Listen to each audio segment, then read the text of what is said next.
Good afternoon, everybody. Thanks for showing up today. This is the regularly scheduled April 27th meeting of the Jackson Board of Selectmen. It is 4:10, a little bit behind because we had a joint meeting with the Bartlett Selectmen over transfer station issues. So thanks for being patient with us. Oh, it's actually it's off. 12:43 still. That's what time we started the last meeting, 12:43. How did that happen? It's right twice a day.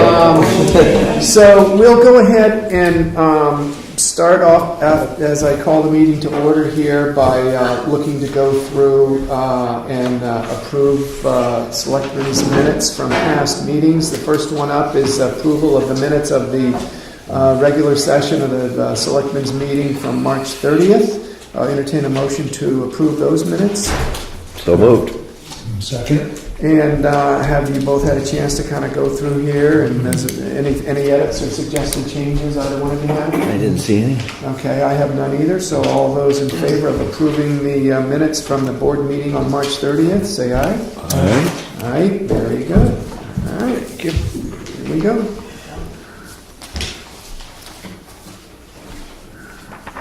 Thank you. Next up, we have a non-public session that took place on the same day, March 30th, 2013, for reasons connected with RSA 91A3 to C that we voted to seal. So I'll just ask you to initial those. Okay. Mm-hmm. We also had a set of non-public meetings from the same day for RSA 91A3 2I for legal reasons that we voted to seal. So I'll have you initial that one. Well,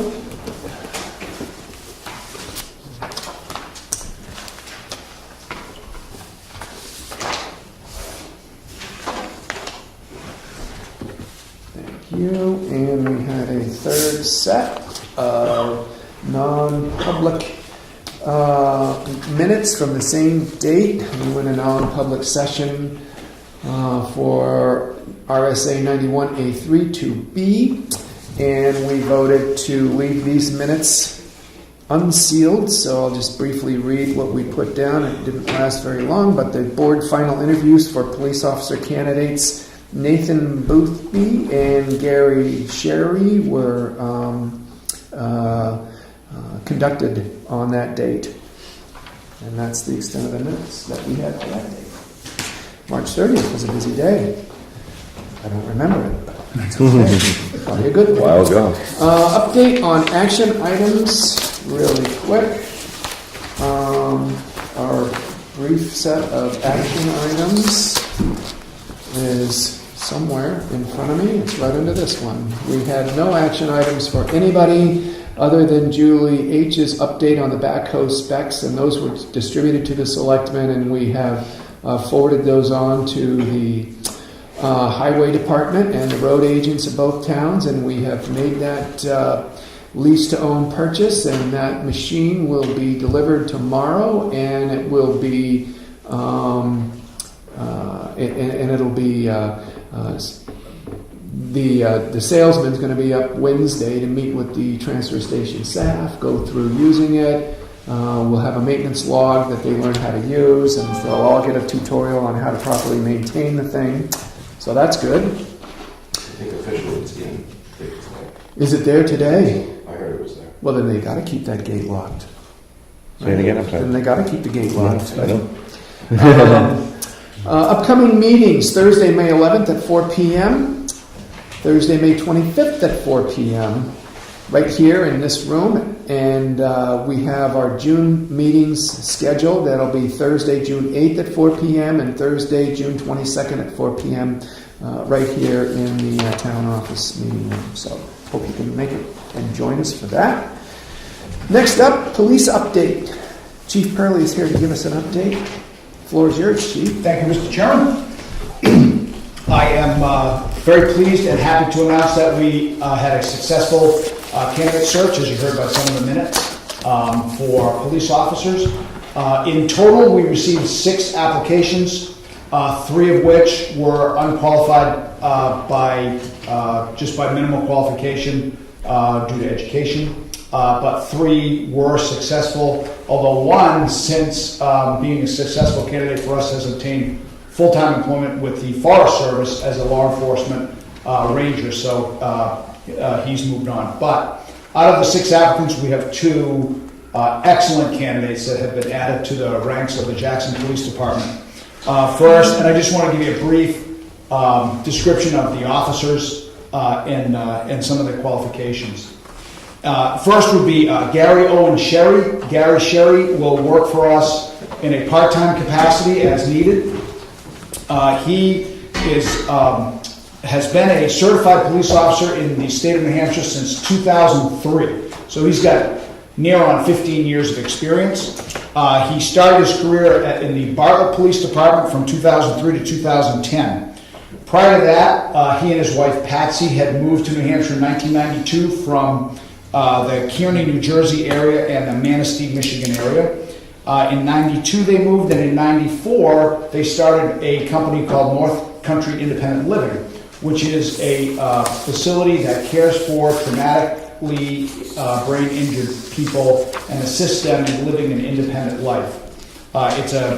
They are very successful at that business and successfully have helped thousands of people in our area live independently. In and amongst that occupation that the company that he owns and works with in the healthcare field, he also worked most recently as a full-time officer with the Conway Police Department. He was a detective specializing in investigations that also dealt with the youth population. He was a school resource officer at the Kennett High School and had a great rapport with the staff as well as with the students down there, and he was extremely well thought of. He recently resigned from that position so he could spend more time with his wife. They're a little bit empty nesters. Their daughters are grown and recently graduated college, and one of them was married, and the other one is getting married soon.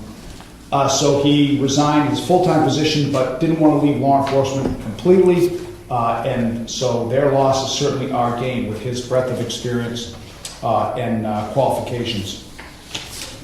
And the full-time position, which will hold the rank of sergeant, is Nathan Joel Boothby. Nathan Boothby was born in Missouri. He was later they moved to the Freiburg area. He attended and completed Freiburg Academy in 1989. He continued his formal education at Southern Maine Technical College, receiving an associate's degree in criminal justice. He began his professional law enforcement career in 1991 with the Freiburg Police Department, matriculated to the Conway Police Department, where I worked with him. He was one of my patrol officers when I was a patrol sergeant. He promoted up through the ranks as field training officer and sergeant, transferred to the New Hampshire State Police, working in their Highway Enforcement Division for several years, obtaining the rank of Staff Sergeant. He was second in command of their entire troop, which is Troop G, which is in charge of all commercial vehicle enforcement in the state of New Hampshire. Handled millions of dollars worth of grants every year, applied for and administered. He is a wealth of knowledge in the general law enforcement field and in the specific field of motor vehicle enforcement, commercial vehicle enforcement, and the like.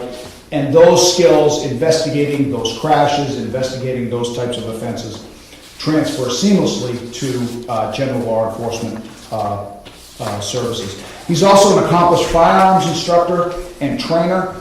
He was a certified K-9 handler for the Department of Safety.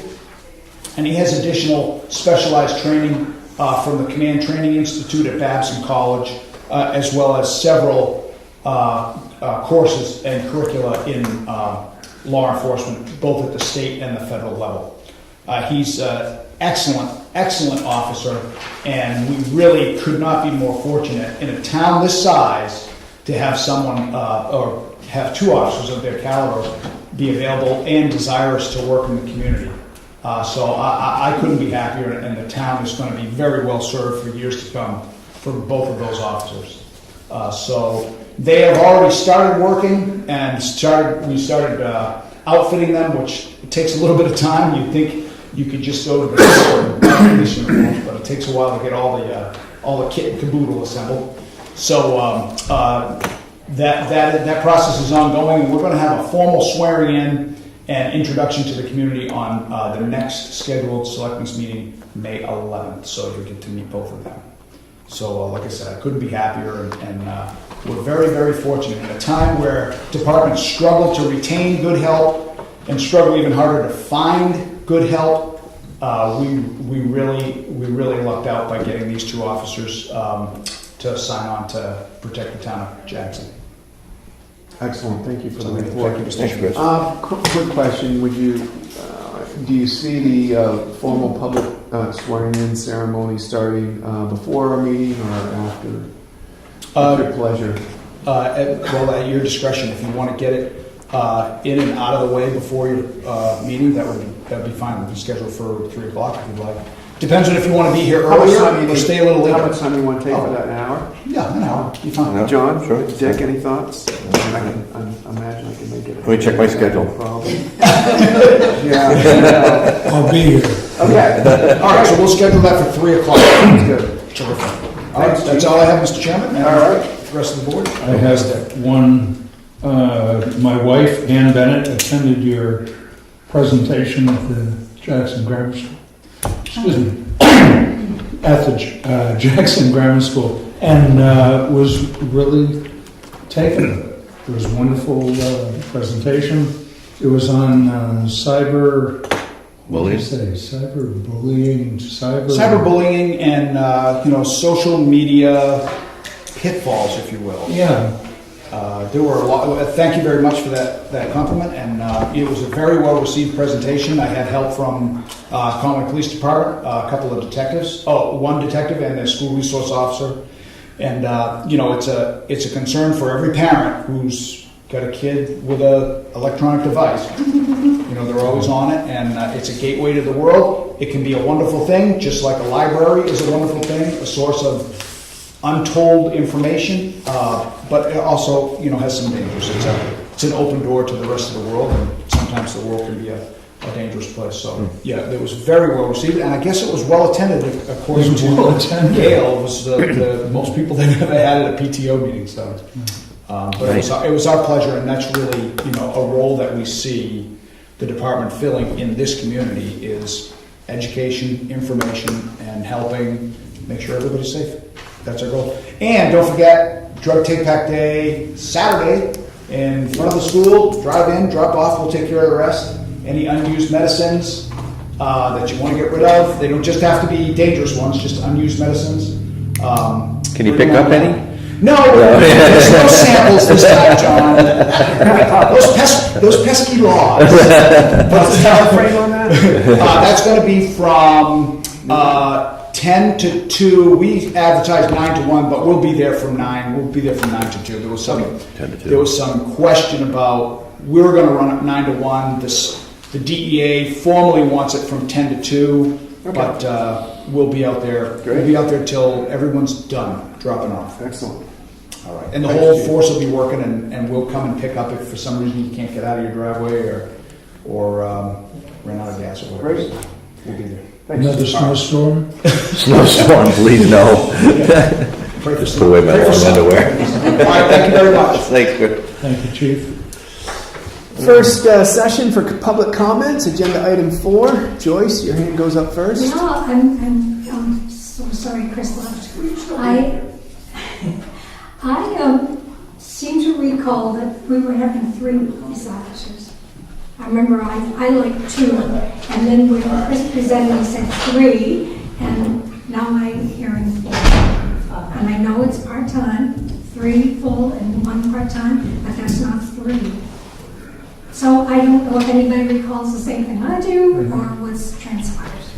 We had pretty extensive conversations about that, as I recall, during the budget hearings and at meetings leading up to the annual meeting. And we've always had 3 full-time, we've had 3 full-time officers for the last number of years, and there was never any mention of changing that at all that I can recall hearing. And so last year at this time we had 3 full-time officers and a part-time officer. He proposed 3 full-time officers, and a couple different part-time officers that would be more or less on call and not working more hours combined than our regular part-time officer worked a year ago. And so that's how he was able to make that proposal and still come in under budget. So it was 3 full-time and then part-time as well? Yeah. I We've had didn't- 3 full-time officers since I've been on the Board of Selectmen. Oh, I've done that, and but a was not part-time forever. officer. No. Yeah. Okay, I could maybe look back in some notes, and I guess it doesn't matter, it's fait accompli, Yeah. but, I believe Chris is planning on hiring more part-time officers, and like Bob said, it's not gonna change the number of hours, it's just gonna give availability for people to be accessed. I remember him talking about, he needed people to spell others on vacations and Correct. for special Court things. dates, things like that. But I wonder how many hours we're talking about for part-time. You know, maybe you don't know. Well, we still have a budget for it, so you can't go over that budget, so he has line item for part-time, his salary cap or whatever is, designed for his budget, so he can't go over that. Regardless of how many part-time officers, you can have 100 part-time officers, but you can only have so many hours that he can dedicate to part-time work without going over the budget. So he's bound by that dollar figure more than anything else. And he's very sensitive to it. I mean, he's really trying to keep it within his financial budget, and I think he's doing a good job. B, did your hand go up? Yeah, did you hire the position for the highway that you had advertised? Have you hired someone? Yep. Officially? And is Earl Fernal still at the dump? Pardon me? Is Earl Fernal still at the dump? No, we have 2 full-time positions up there and a smattering of part-time positions up there with Donnie and Jim are our full-time staff members. They've been with us. Donnie was hired at least a year ago, I think, and then we've got interchangeable part-time parts up there as well. In the meeting today, we talked about advertising for a manager, whether it be full-time or part-time. That was to be determined by the applicants that we had, but we have not hired anybody to fill Earl's position yet. Okay. I got more Public comments. Let me take Sarah, and then we'll circle back to second rounds if anybody wants to comment a With the second highway time. department, could you just tell us who is on the highway department now? If you've hired a new person, I mean, we've got, just go through the. We list. haven't hired a new person. We bumped up the part-time on-call individual to full-time status. So, Is Names. it a secret? what? I think No. Is it a secret? I didn't know, that's what I was No, just asking. there's Joe, there's Jimmy, there's Pat, and there's Gary. Gary Allen? Yes, Gary Allen. Yeah, that's what I said. Okay, I wasn't sure. I'm having trouble hearing, so I didn't know if anybody else. Probably because That's I'm all not right, I live with one. one that can't hear. But Joyce, your hand went up a second time. oh, yeah, let me see if I can remember. Gosh. I got one while you think. What? I have one while you You think. have a Comment. public comment? Public comment, yes. Reminded that the fire department fundraiser is at the Shenandoah tonight. And they are very gracious to host and sponsor many local events. This is obviously our big event for our local firemen, so I hope everybody can come down and visit that tonight. Did you remember? Didn't it's police thing, I'll think about it. We got Maybe the a next second public round. comment. We got a second round. So we'll move to the building inspector's report. Kevin?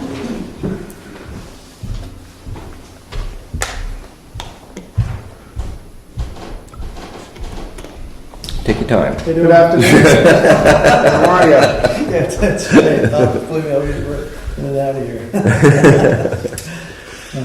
Let's see here. All right. So we have 9 new Nice. permits. Yeah. Awesome. And, yeah, things are, spring's here. Let's bring, yeah, finally. At 85 Dundee Road, they're remodeling the inside of the cabin there. That was just purchased. 7 Reserve Hill Road, that was on the market for a long time. Same owner. Same thing, yep. Remodeling inside. And putting in egress windows and bringing it all up to code. 301 Route 16, it's a renewal permit. Excuse me, Yes. did they have to come up with a septic plan? What I heard, that's in the works, but I don't think it's been submitted yet, and I think Bert Phillips is here, and he might know. Which site is that? That would be 7 Reserve Hill Road. I just approved it a second ago. Septic system design, Oh, you did? just a couple minutes ago. Yeah, they submitted in like For a 6-bedroom, 6 bedroom, yeah. So, interesting. sorry. Eagle Mountain House, Carter Notch Road.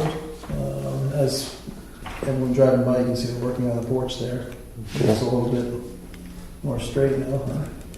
It was in pretty bad shape in certain spots, so. Yeah, I mean, I think they're doing an excellent job there. Great, good to hear. Yeah, it is. 28 Carlson Drive. They demolished a garage that was there. It was totally rotted out, gone. And actually, they did pull a permit that's not on here yet about more work on that place. 834 Carter Notch Road. Fixing up an old barn that was on site. I think last year they had a demo permit out and took down the old shed, and now they're kind of closing it in. Black Mountain Road. I don't know an address there, but it says replacing roof. Yeah, they're actually, I think that's Christmas Farm Hill, Christmas Farm Inn. They're actually, I think it's the pool house. There, the cabana there. Yeah, the roof's in really bad shape, so they're taking the roof off, reframing the whole thing. And 209 Tin Mine Road. Let me just think about this shop for a second here. It says new kitchen cabinets, replace exposed gas lines, smoke detectors. I know what it is. I think Contractor it's- Brian Byrne. I'm trying to think. Oh, I know that. Just yeah, Brian Burns is working there. It's an older house up on the hill. Okay. Actually, you might be going there, Dick. I am, I'm glad to hear that Yeah, he's you go. in there. Yeah, I think he's just started. You sure? And then 348 Carter Notch Road, another solar installation. Cool. And then you saw, driving by the one too, that's project's going right along there. I think they're trying to get done by June 1st to get it all framed in, so they're under a pretty tight schedule. I guess there's going to be more guys coming in there, but you see all the block work, that's all done. That's for the Oh, the elevator one? the elevator's going inside there, and then they're going to frame that. Is that a requirement, a necessary for health safety or? The elevator? Yeah. Yeah, there were a lot of issues there because, for number one, it was, Handicapped accessible? well, that staircase on the end was one of the egresses off the third, second, and first floor. And you can't come out of the elevator and egress into a, Building. well, the staircase right there and everything else. So it all had to go to the fire marshal's office, and they created this pressurized staircase. Now, when one goes off, the staircase gets pressurized so no smoke can get in. And then cool. that whole enclosure, that's the code for elevators these days. 1 hour firewall. And then you're going to see the framing outside. It looked just like it did when it was old. The old stuff. Neat. It was fun watching them build it. I would suggest that you go by the Christmas Farm Inn Trust project. They're struggling. Oh, are they? I'll swing by there. Well, just go by it. Yeah. I saw early in the week. I think they were demoing, and that's the last I saw of it. So I've been going up. I'll take a look. I would just check on Yeah, it. check on Maybe it. even help them out a little. There you go. Or with suggestions. Yeah, right. Yeah. Putting you to work on For sure. the framing crew, but they may need some Yeah. guidance. Okay. I'll do that. Oh, question. Yes, I see about the solar panels on the roof, which I think, I'd just like to revert back to the March meeting, the big meeting at the Whitney Center, Sarah Clemens, in the sense that are we doing the research like we were going to do? I know that the people that put that petition in about that article of solar panels and so on. But I'm hoping that the town is following up on that as well, because it's my understanding that there are a lot of rebates, this, that, and the other, that they get through their insurance, the electrical company, and so on and so forth. So, whether or not the town is going to rebate their taxes on these type of things, I will question you off and on about that to make sure that the town itself is following up with information on that type of policy with the solar panels. Just so I'm clear, you think that they should not get a tax abatement? I'm saying I would like, the suggestion was that both they would be getting more information, and I understood it to be that the town of Jackson would be getting more information on that. And that's the type of information that I, as a citizen, would like to know so I can make an informed decision if it comes in front of the town again. Rather, how much the town, or the homeowner gets from the state, the federal, and so on and so forth, and through the electrical co-op itself when they have these panels. I'd just like to have it followed up like it was implied that it would be. Okay. It was stated at the meeting that we would be working with our town attorney to come up with the appropriate wording so that there wasn't any concern about whether it would be a valid warrant article, because there were concerns about the warrant article that was submitted as a petition warrant article about the wording of it, and that we said we would have something that had been vetted through our attorney for the next meeting. Okay, and that I understand, but maybe I'm going one step further. I'm asking if the town will also find out what value it is to the homeowner and what they get out of it, if they're getting enough out of it to warrant that the town should not, give away the tax dollars. I'd just like more information on that, and I thought Me too. I agree with you. You as a municipal body could get more information maybe than I could. Yeah, the town assessors weighed in on it, and we're happy to, seek other information if it's helpful for people. Thank you. Anything else for the building inspector, John? Nothing. Dick? Final issues in the audience? No? Okay. All right. Thanks, Kevin. Thanks, Kevin. Excellent. Oh, I had one question. Sure. Do you need a building permit to put in a septic system? You need a septic plan to go in the ground, but do you need a building permit? No. No. No. Okay. Thanks, Kevin. Thank you. Okay, new business. 6A, couple of extended liquor license requests here. One from the Thompson House and one from the Eagle Mountain House, and we can take them one at a time. We'll start with the one that's on the top of the pile here. Thompson House Eatery is requesting a permit to serve alcohol outside of their legally licensed area to accommodate dining on the seasonal decks.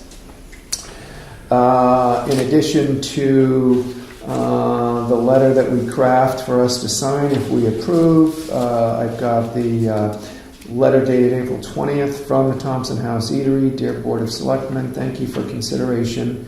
They're looking for permits that authorize capacity of occupants allowed on our seasonal decks. The front deck is a 25 by 15, 25 occupancy. Rear deck is 37 by 14, 34 occupancy limit there. Seasonal extensions, and they want to apply for permission to have amplified live music. I think that's just back out on the back deck. Happy to adopt and implement the town's noise mitigation measures. Comply all tent walls will be down the entire time that the tent is up. Comply that noise levels will not exceed 90 decibels in the tent. And they also say they're going to assure this measure by only hiring acoustic and or smaller amplified bands. And they're going to comply that the music will not play later than 10:30 on their letter. So they've got that in writing. So if one of you feels interested in making a motion to approve the event license here for Thompson House Eatery? I could make that motion. I'll second it. Okay. John, anything you want to discuss on that? Dick? No, I think fair is fair, and we do that for other establishments, so there's no reason not to do it for them. Okay, well, then, in that case, all those in favor, say aye. Aye. Okay, done. Pass that around. The second one then is for the Eagle Mountain House, and this came before us with a different letter than we have today and this is from George Soderberg II. He is the Vice President of Operations for the Hay Creek Hotels franchise, and Eagle Mountain House is one of the hotels they own and operate, and we have a different letter than the last meeting here where he is making it clear that the music will be no higher than 90 decibels in the tent as measured by a calibrated meter. Music will not play later than 10:30 p.m. in the tent, and the sides will remain down during the time the tent is in place for the season. So that clarifies some of the concerns we had about the earlier letter where they talked about only having these measures pertain to newly booked business. So he's kind of complied with that. I think Julie made copies and passed along to you that I got an email today on my personal email from a resident that talked about, I'll just read it briefly here so it's into the record. I'm sure by now you know where I stand with regards to the Eagle on this issue. In short, it is my opinion that they have been less than good neighbors since the addition of the tent to all those that surround the venue. I'd like it known that, for the record, that most of us bought our homes and or businesses before the Eagle joined the Tent Brigade. As a former condo owner and member of the board of directors, wedding and events of any type were held in either the main building or the carriage house. Depending on the size of the event, occasionally there was an early evening cocktail reception on the veranda and then off to the carriage house. No tent, no noise level concerns, was always kept to a minimum. And so he wants to make it clear that he's not looking to stop the Eagle from having tenant events. To the contrary, he understands the importance of the revenue stream. He is, however, requesting the Eagle work with neighbors on both sides of the golf course for a better compromise, starting with the hours. I'll just recap some of this because it goes pretty long, but he would prefer to see 5-hour limits to the functions and that music ends no later than 10 p.m. I told him I'd bring it both to your attention, John and Dick, and that he feels like it should be easy enough for them to start earlier so they can finish earlier. He also wants to make sure all tents are down for the entire event, which obviously they've agreed to, and that a senior staff member of the Eagle with authority be present at every event. Decibel readings, he's got that covered. He also suggests that the Eagle Mountain Management Group engage with the neighbors and direct the butters through regular meetings so as to avoid or solve related issues. In other words, he'd like to have a meeting set up so that residents that have had past concerns can meet with the management and walk away confident that those concerns are a thing of the past. So just wanted to read that in the record. I think you kind of hit the nail on the head a little earlier, Dick, when you said fair is fair. We've tried to come up with a policy that can be implemented across the board. And 10:30 on Saturday nights during the summer was kind of where we came from, I think. But I wanted to read that into the record and find out if either one of you have any thoughts on the issue. John? I don't personally have any reasons to change anything. I think it would be nice if it was a little less than 10:30, but again, it's not obtrusive to me, and I live near there. Well, I think that it would be interesting if we, can kind of recap this after the season, and if we feel that we need to move that time, that would be a good time to address it. I mean, policies can be fluid. Dick? Right, and I think that the idea of the homeowners meeting with the Eagle management is a good idea, but I don't think we step into that. I think that's something the homeowners should approach the Eagle about, and I would hope that they would be receptive to that. Do you think it's reasonable for us to offer this as a meeting site if they'd like to meet? Sure. Okay, great. Can we? I'd rather meet at the Eagle. Yeah, well, But either way. Yeah, if they want to get to a neutral venue, that'd be great. Okay. I think we should Can you accommodate that. contact your events manager that you've been in communication with and offer that? Sarah? Yes, if you read that as public record, may I ask who wrote the letter? Paul Keane, sorry. Sorry, Paul. Yeah. B. Isn't the shut off 10:30 now? Yeah. Yeah. You know, these people move here, we're a resort town. They ought to get their act together too. That's why I think 10:30 is fairly reasonable. I Other, mean, 10:30 is, well, ask them to start early. If they're having a wedding, maybe they don't want to start at 3. other comments You know, for the record? Okay, excellent. Well, having gone through this and kind of read the updated letter that we received, if either one of you is interested, I'll accept a motion to approve the Eagle Mountain House's request to serve alcohol outside of their licensed area for this season from May 1st through November 30th. I'll make that motion. I'll second. Any final comments or thoughts, John? Nothing. Dave? All those in favor, say aye. Aye. Very good. Very good. And we can, take some steps to kind of encourage some communication there. It seems like it's never a bad thing. Okay, and so let's see here. We've got a couple of reports to cut here that require signatures. So thanks, John. The first one is just a certificate of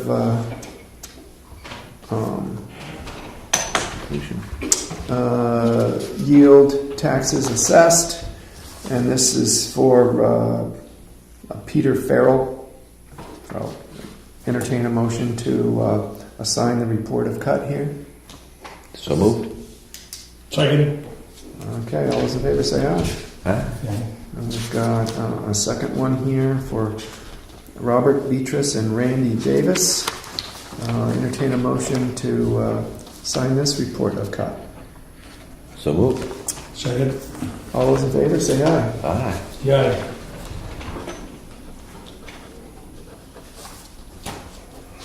Is there a second spot on this one?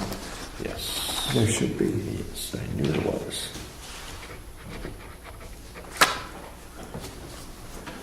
Cut away. Slip this one in. Right.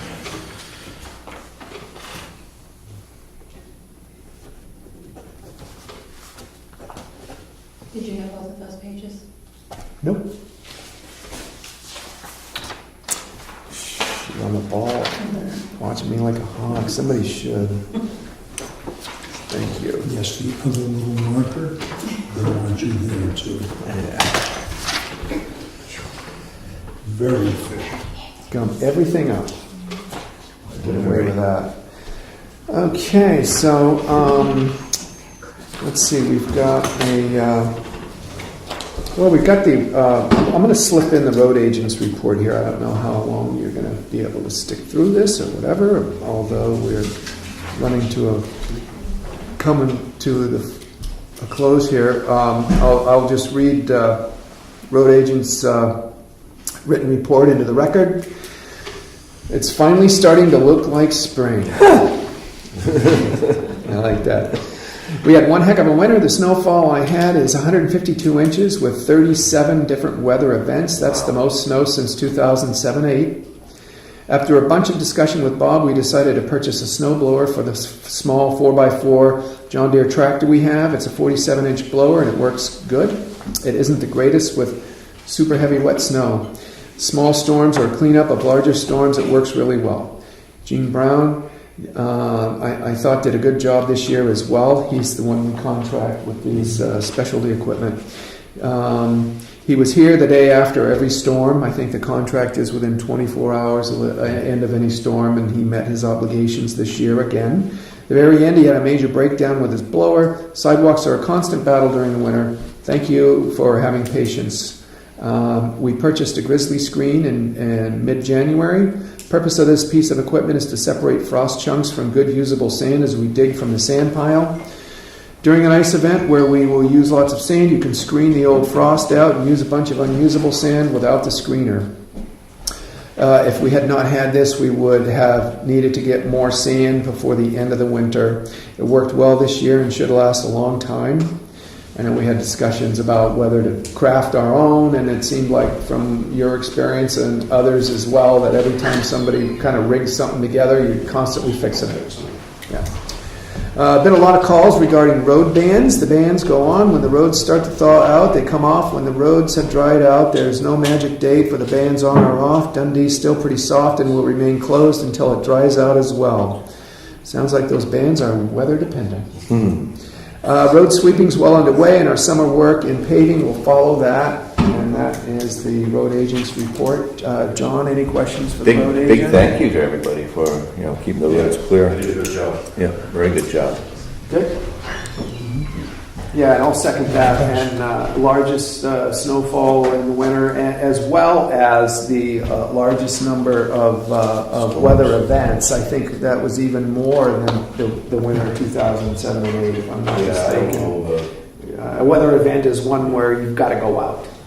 And so, you can get 6 1-ounce snowfalls, or it can be 6 weather events if the roads have to be plowed, or you can have 1 6-ounce storm, but obviously there's a lot more of an expense to going out a number of different times. And so thank you from all 3 of the selectmen, and I know you were recognized at the town meeting, and rightfully so. You guys did a bang-up job this winter, Pat. Thanks. Please pass our thanks along to the rest of the crew. We'll do that. All right. Thank you. Okay, so Board appointments. See. board appointments. We voted on these already, did we? Or think no? so. Okay, so we'll go through them because I think they're pretty clean. So we've got Sarah Duffy putting forth Darlene Ferentz and Jennifer Coffey as the 2017 library alternate trustees. We had 2 openings there, and so Sarah's found a couple candidates to fill that position. So entertain a motion to approve Darlene Ferentz and Jennifer Coffey as the 2017 library alternate trustees. So moved. Second that. Okay, so we'll go on, go through all of them here. Dave Mason. Want to vote first on that one or no? Oh, I thought we voted. I'm sorry. All those in favor, say aye. Aye. Thank you. Next up, we've got Dave Mason. Dave said he'd be pleased to continue to serve on the Zoning Board of Adjustment if the selectmen approve. So entertain a motion to approve Dave's interest in serving another term on the ZBA. So Make that motion. I will second. All those in favor, say aye. Aye. Very good. And then we've got a vacancy here for the remainder of Brian Walker's term as the Jackson Public Library trustees, which is to expire April 1st, 2018, so it'll be for the final year. And the recommendation is that we fill that position with Mary Howe, who was the only applicant that we're aware of, to fill the remainder of Brian's term. So I would go ahead and entertain a motion to approve Mary Howe to fill out the rest of Brian's term. I'd make that motion. And I will second that. Okay. All those in favor say aye. Aye. All right, very I'm good. signing. Yeah. And give you the whole pile there. Alrighty. Pass them if you want.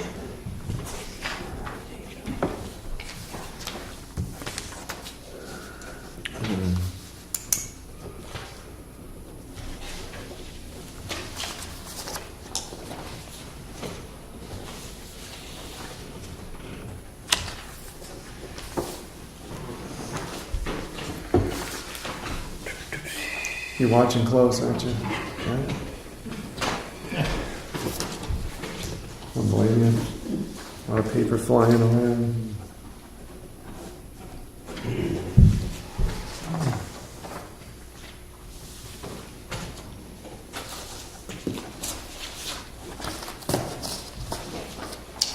Thank you. Okay. Nice and tidy. Everything done beforehand. Next up, 6D, 2017, Maroon Road Landfill Monitoring Service. Where are we at with that, Julie? Are we scaling back on this? It's every 2 years now. Every 2 years? Yeah, we budgeted for it this year, and so they're going to go out and do the samples and send them in. That's just their contract for it. Okay. So is this an FYI, or do No, we you need need to sign it. Okay, so I'll entertain a motion to approve the agreement with HEB Engineered for the every other year groundwater monitoring services at Mullen Hill Road. So moved, I'll second. Second. All those in favor say aye. Aye. And it's just one spot for an authorized representative? That's you? Oh, no. Go ahead. And then I still have a question on this as far as how long does this go on for? Because, Ever and ever and ever. you know, 30 years from now, if we're still doing the monitoring, what is going to change? I can't figure out.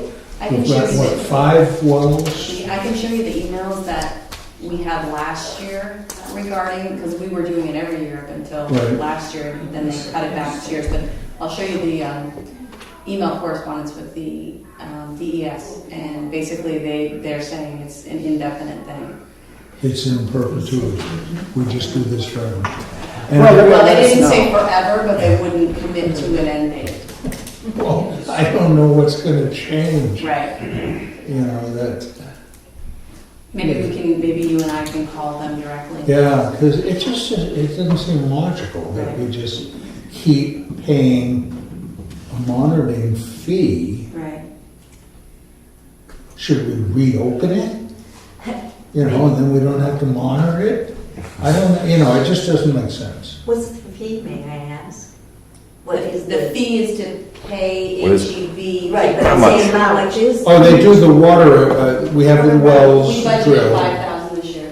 It's supposed to be every 2 years, it's 5,000. I would check that because that was supposed to end a few years back. I I know. think I remember that. Yeah, and we Vaguely. addressed that last year. quite We a were trying to get it, while. but I'll go. I would check it because it was supposed to end quite a few years ago. Yeah. Well, we had that conversation about a year ago, and they said, no, it's not ending, Right. but we're going to every other year. Yeah. So this is And I this told is them the we had an end updated date on it. consequence. So, No. yeah. So it's 5,000 every other year? Yes, Instead of 5,000 every year? Yeah. Correct, it's 2,500 a year. But they don't do it every year. Any thoughts Still to add to have that, fee John? Even though they're not coming? No. No, No? You're we good? only pay the fee every other year. John? No. No? Dick? I've expressed myself. Anybody else? All those in favor of reopening the transfer station? What's the deal? It saved us $2,500. Make it revenue positive, so Right, it's right. paper form. We'll just take cardboard and aluminum cans. That's where they can put them off hours. Right. Off hours up there, nothing. All right, next up is Valley Crossroads Bridge. Crossroads Bridge update. Burr, thanks for being patient. All right, Probably should yeah. put this a little higher up because I I know know. Yeah, really. time is money, and yeah, we'll blame Julie. Yeah. How's it All right. going, Burr? So, good. How are you guys? Good. So I just wanted to just sort of touch base on Valley Crossroad Bridge, kind of go over things again one more time before we take the next step. And so just as a sort of recap, that bridge is on the New Hampshire DOT's red list. Proposal. Yeah. I mean, I've actually looked through, just out of curiosity, in that report, and it lists all, it basically says it's functionally obsolete is what it says in the report. But then kind of on the end of the cover letter, it says, our bridge inspectors indicate the bridge is listed as in compliance with DOT's recommendations, therefore no actions need to be taken from the town. So I just thought it was kind of funny. Absolutely. But anyway, it's on the list, so it obviously needs to be replaced, and we've looked at it too. So, well, the municipal bridge program pays for 80% of the replacement cost for the bridge. We also looked at, there's some strings attached to it. Obviously, there's a lot more paperwork when you're going through the municipal program. Plus, aesthetics of the bridge are pretty low priority for it. So you typically get what every other bridge looks like in New Hampshire. You know, there's the steel beams underneath it, no trusses. It'll be steel guardrails on both sides of it. It would be a pretty vanilla bridge, I guess you would say. It's a different, you know, sort of a neat site there. So I'm not sure if vanilla is what the town wants there. Maybe they do, whatever. So we had actually had the Ekman engineer do sort of an independent look at the bridge for $2,000, and they came up with saying that bridge repairs to repair the bridge instead of replacing it would be about $160,000. And that would be, let me look at my list here, that would be to basically the flanges on the bridge, that steel flanges on the beams, they were actually going to thicken them, so they weld essentially a new plate on the bottom of them. They repaint the steel, remove the corrosion, repaint those, replace the sidewalks and the sidewalk supports. They put a new timber deck on it, new runners, install new timber guardrail on the bridge. So that was, they were estimating at $160,000. They also said for an additional $2,000, basically, they could put that out to bid, and then you would know for sure exactly how much it would cost. They said for addition, they were expect that to last about 25 years, and then you're probably going to need to do a new deck, new painting, some of those things all over again. So that's kind of a cycle. They also mentioned that if you wanted to replace the deck with a concrete deck and put new steel beams in, which gets you out to probably 50 years, that's probably another $80,000, something along those lines. So $240 to really make it a decent bridge, you know. And that would keep the truss. They're basically going to, on the trusses, they're purely aesthetic, so they would just take them off, you know, sand them or blast them, whatever they do with them, and recoat them and put them back on again. So it would look pretty much like it is now, except for they would put timber guardrails on the bridge, which there's really no guardrails on that bridge other than those trusses right now. So that was one option. Then the other option is the New Hampshire municipal program. I couldn't find out what their estimate was, but I think it was around. I thought it was 800,000. Yeah. Yeah. It was, yeah. So if you say $800,000, that's a whole new bridge with new abutments, everything from the ground up on the bridge. So if you take, the town pays 20% of that, that's $160,000. So you get a whole new bridge for the same price or less if you go that route. And that lasts how long? 50 plus years. Okay, so And what's the waiting list, do you think? we're on the list. Oh, the waiting list. Wasn't that Yeah, so summer 2018? Right. Yeah, So that's what you got to kind of make a decision and. So we're the 2019 fiscal year, which runs 2019, which runs from July 1st of 2018 until June 30th of 2019. So that's the window. You know, that's essentially the window to rebuild the bridge in. I did talk to Nancy again. The first time I asked her about the aesthetic, she pretty much said nothing. Does anything cost any more than the bare bones costs? You know, either the town's got to pay for it or it doesn't happen. I spoke to her again, and she said, well, there is a little bit of flexibility there. So, yeah, I mean, it's hard to say how much. You say, you know, if it's double the cost, definitely not. But if it's a little bit more, they're probably not. I mean, they would come up with a design, obviously, for us, right? So the way that program works is the first step is we go through this RFQ process. We hire an engineer based on the qualifications. Then we negotiate a fee with them. This is how it has to be done through DOT. We negotiate a fee with them to do an evaluation, basically an evaluation of options analysis of the bridge and come up with a few different options and the cost for each of them, and then the town essentially selects from. Usually you have to select the least costly one, but if they're close, you like one better than the other, that's what it is. And then you go back, then once they're done, then you go back and you negotiate another fee with them to actually design the rest of the bridge and perform the construction administration. Do we raise the money and then get reimbursed, or do we actually just raise the 20%? The town does all of the engineering, pays for all the engineering upfront. Yeah. As soon as the engineering report is completed and approved, the town gets reimbursed 80% of that. Then once you put it out to bid and the bid is awarded to a contractor, the state gives you 50% of their 80% contribution. So they give you 40% of the value of the money on day one, and that funds the first essentially half of construction. And then once the bridge is done and signed off for DOT, they give you the other half. But we have to be prepared to raise a good chunk of money. Right. Okay. So kind of the approach would be on that. I mean, on that one would be to. It takes a lot of time. This is a lot of hoops to go through in a red tape. It just takes a long process to get through all this stuff. So we really need to start on the RFQ process pretty soon. She's gonna email me some sort of samples from other towns that they've done for the appropriate advertising. So we follow their rules and don't get stoned out. Well, I had gone on record, I think, of saying I'd prefer the new bridge.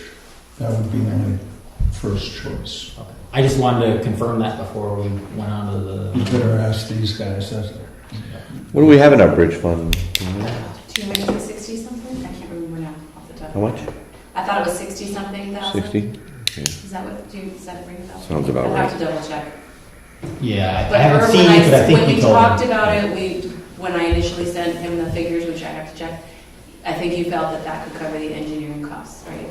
At least this year's This year's, engineering yeah. costs. I would guess by the time we're all said and done, they're gonna be 20% of the cost of the bridge for engineering. That's what typically you see on these projects, so their total engineering fee will probably be $160,000, of Yeah, which so we don't have all that.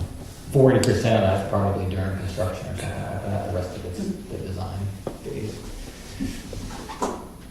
John, any thoughts? I'm looking, I agree with Dick. I gotta go with we're gonna spend the same amount of money basically, rather get a newer bridge.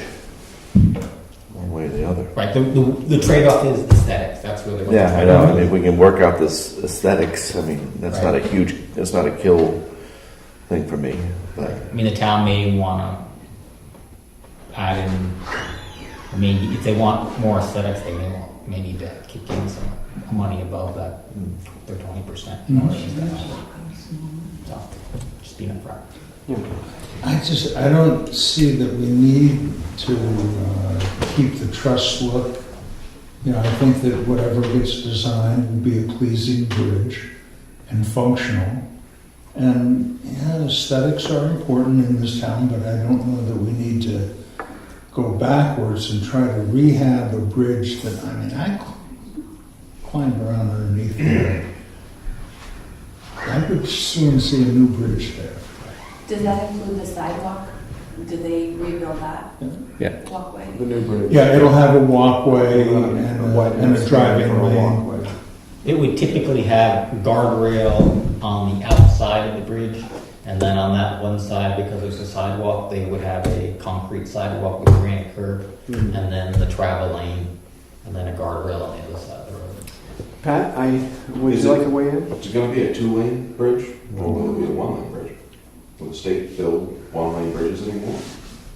I couldn't answer that question. I would guess they'll probably build it, make it a 2-lane bridge, I would guess. But I mean, I'm in favor of a bridge, but I would like to make sure that there's at least the maximum amount of sidewalk space, because I know sometimes they're not, and I don't know what regulations for bridges, sometimes it's sidewalk, sometimes it's not, but I think that's a high traffic walking area, and we'd want to make sure that there's at least.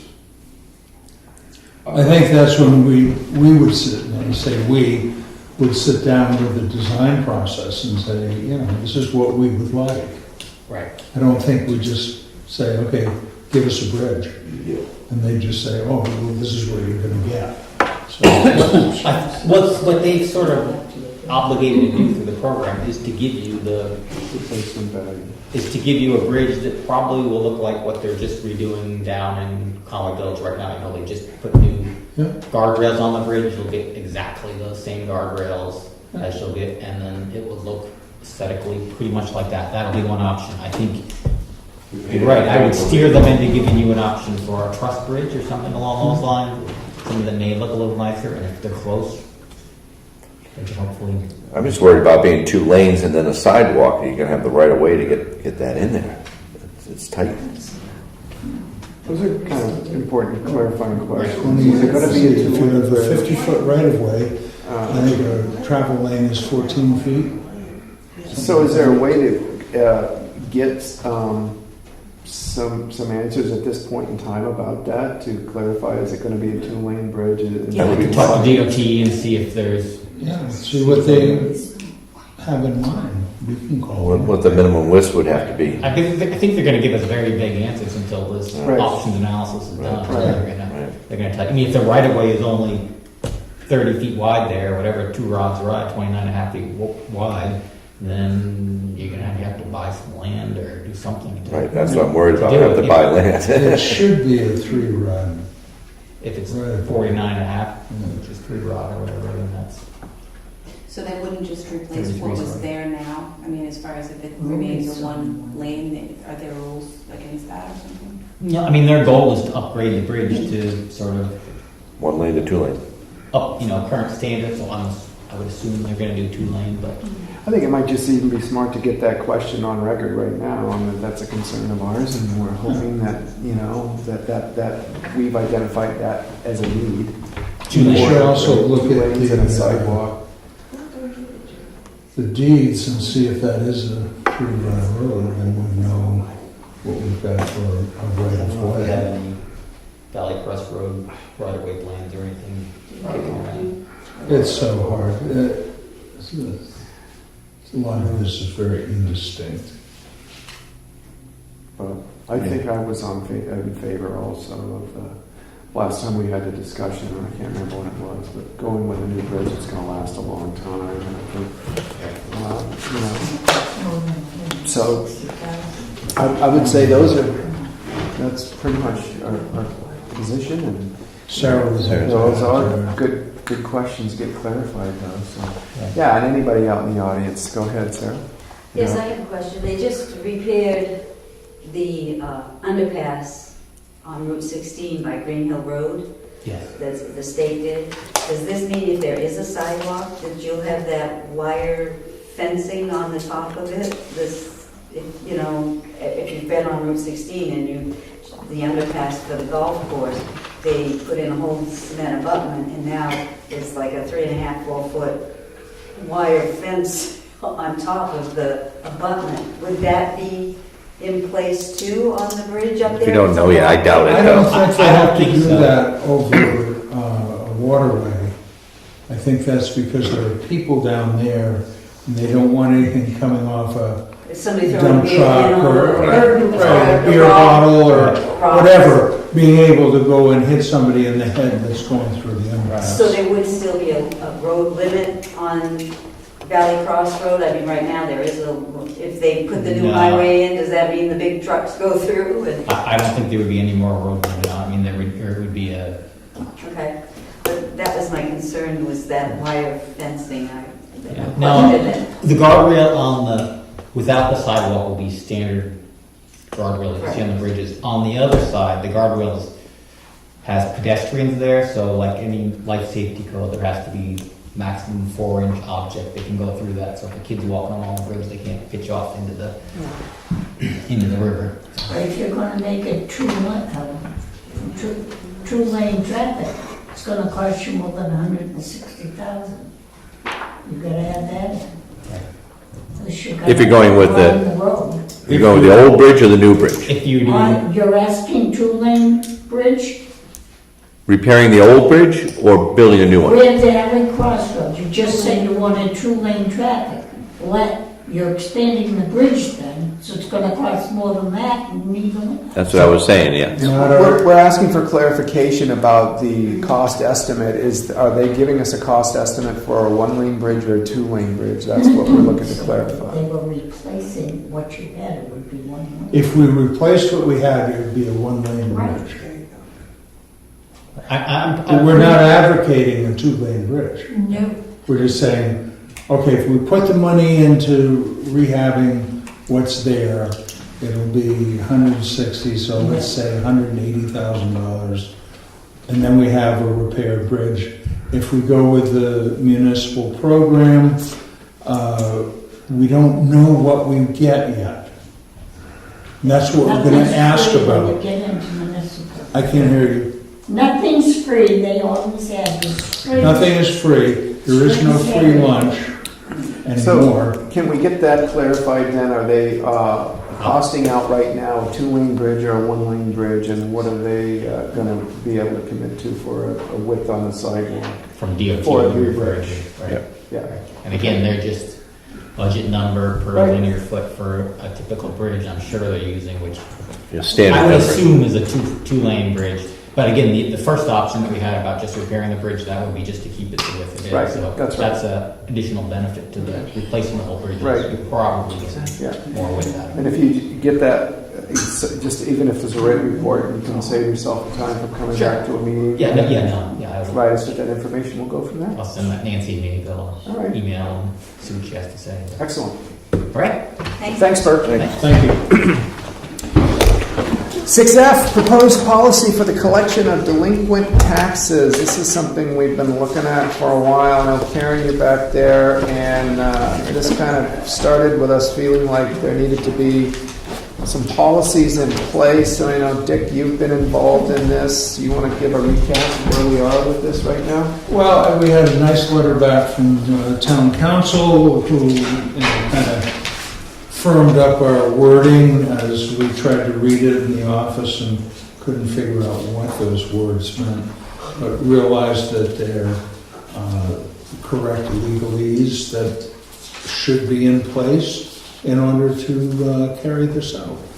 So I've read through that and tried to read it slowly and absorb what he was saying, and it looked pretty good to me. Okay, excellent. Karen, you've been following this along, and as far as our efforts to kind of edit what you had put together, and then Peter's response and everything.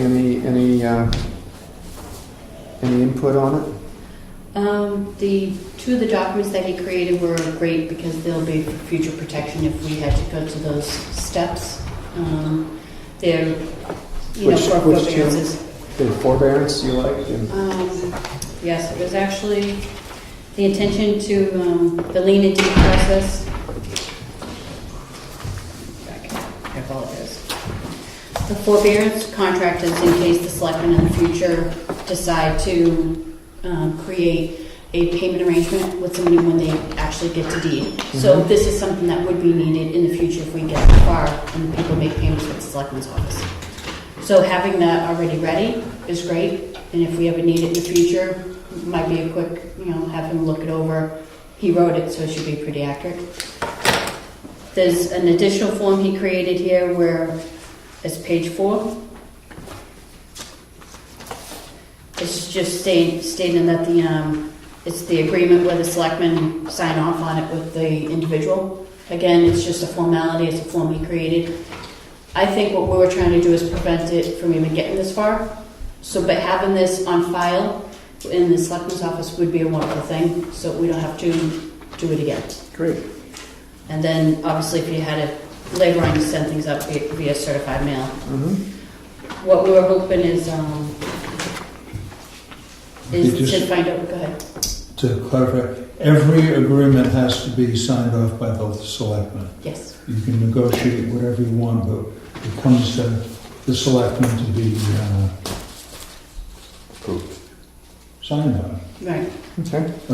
And I think, if I could be wrong, and the only intention was so that when it gets to if we can go and do some of this in advance, be proactive, it might make a lot of the current residents more comfortable and get the payments coming in.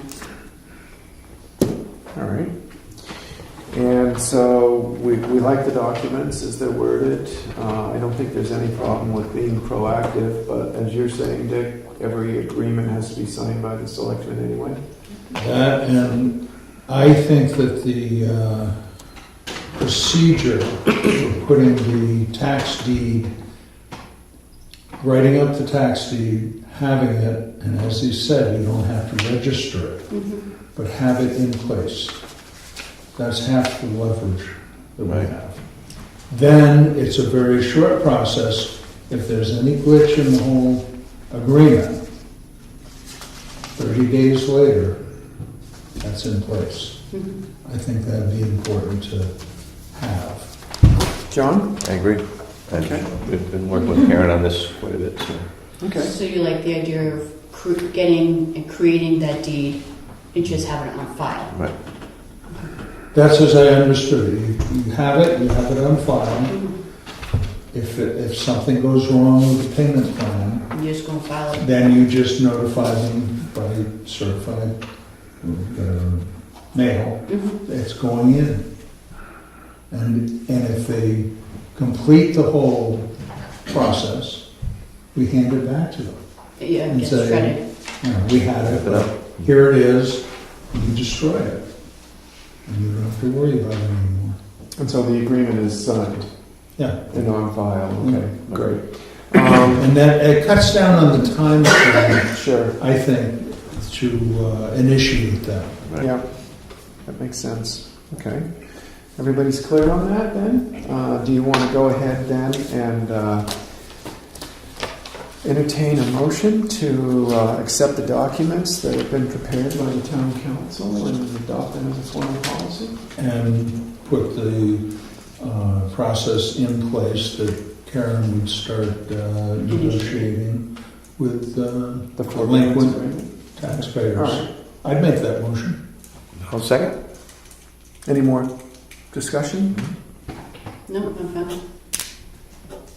Just ask, if a person is delinquent in their taxes, is this paperwork, is this something you'll send them as an option, or does everybody get it or is it gonna be stuck on the bulletin board where people can see it, or how does this come into being? My intention is to be proactive, so once I see the people, and I'm really going for my residents here in town, my year-round residents, I'm going to be proactive because they're part of our community, and I want to try to help them, see how we can make arrangements to lighten the load and get the payments coming in so that they just don't keep piling up. Correct. And this So is, it So will be in other something words- I'm going to initiate to them. Right, so in other words, it's just something, the whole town wouldn't be interested. It's only the persons that are having trouble paying their taxes.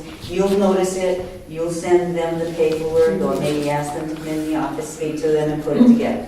and this is 3 years Sounds out. like a good thing. I think coming in is the best way to do it because then nothing gets lost in the mail or. Correct.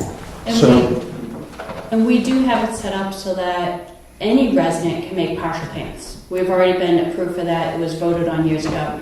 So any resident can make partial payments, and I do have some who actually make monthly payments in advance. This would be for the ones who happen to slip through the cracks or are falling behind because of illness in the family Right. or whatever. We can at least approach them, and normally it would wait till the third year out, but I think we're actually going to deal with the immediate 3 years out, which is 2014 taxes. But I believe our goal is to also look at the 15, and we're soon going to be dealing with 16, Right. to try to get them all up to date. Well, I think if as you say, sometimes life gets in the way and people don't realize it, and if you're being proactive, and I appreciate that fact. John? Yeah, and correct me if I'm wrong, but this is, like I said, for people who are behind a little bit, but not, for a reason, not they're behind because they just didn't want to pay their taxes. Exactly. You know, And this is something where they had illness, death in the family. Right. And there's some excuse for it. It's not open to. This isn't a new way. But To you avoid will it, yeah. also be paying your delinquent your fee, correct? I mean, Yes, there will be fees added on accordingly for what they are responsible for. But it's just a helpful thing for, I didn't mean it to sound like I figured everybody in town. No, I just wanted to clarify that, but it wasn't, you know, it was just for people who actually had to meet a certain qualification too. All those in favor? Aye. Aye. Aye. Okay, thank you, Karen, thank you, Thank Julie, you. thank you, Peter Malia. Thank you, everyone involved with that. Next up, old business. Any old business concerns not on the agenda? Public comments. Joyce, you remember? Yeah, we'll give you a pad. Fair enough. I was wondering what the coverage was for all these policemen we're going to have in town. What's the coverage? I know that Chief Jetty used to say it was 24/7. I never considered his 24/7 because to me, do you know that people in town thought that 24/7 meant that there was a policeman here all the time, Right. 24 hours? And I was surprised at the number of people who didn't realize that that was not true. And I just am wondering what the status would be Yeah. now. It would take 4.5 police officers to physically cover all those hours in a day to do that. So obviously with 3, we can't do that physically. But we are. And so there wouldn't be somebody here between 12 and 7? No, typically I think goes till 10 p.m. or something like that. I mean, there's some fluidity there, but They're it's trying the to same coverage. up it a we have little on with weekends, 3 Friday full-time and officers Saturday in the night. town. But there's somebody on call. Right. Always. That's what the former chief meant by saying 24/7. We Right. always had somebody on call, but this is the same coverage we've always had with 3 full-time and a part-time officer. So someone's here till about 10, is that what you're saying? in the evening? I believe that's the cutoff time, but yeah, you feel free to check in with the chief if you need more details, for sure. We'd love to hear from you. I'm just, Yeah. were curious because, Sure. like I say, I think there was a big, it was not clear. to I think me. it used to be midnight, but I don't know what it is. No, it isn't. What's that? It isn't. No, it used to be. It used to be Beanie Kelly in the summer. More comments? How much are we gonna have any, this bridge conversation was, I thought, pretty interesting. Well, it's good. I'm glad you found it interesting. Well, because I love the bridge that's there, and I don't want to see some, just standard issue bridge that's not attractive at all put up there. So, Please, feel free to have any kind of fundraiser you'd like to do. Exactly. But as we go further on, we'll know more and we share everything we know. So, I mean, we're also looking at the importance and weighting in the priority of having a functional bridge for a long period of time for all the residents in town. And so it's not like we're out there going to intentionally seek something that's not aesthetically pleasing, but there will be choices as we spend more time looking into this. I don't know, the stone bridge looks pretty well. Yeah. I heard you say in the course of this that a new bridge would be 50 years out. That would be the projection. But I also heard that a repair, there was one type of repair that was going to be 25 years out, but there was an additional reinforced repair that would be 50 years out. It said up to 50 years. The other one would have more than 50. The brand new one would have a life expectancy of more than 50 years. Probably. Is that right? Careful on those are really off the cuff estimates. Right. I don't think that's too exact, but something like that. Okay. As we get more information, we'll be able to share it, and we'll have updates on the agenda. And Burr's out there. We're looking at some questions right now, and when we have those answers, it'll be back on the agenda.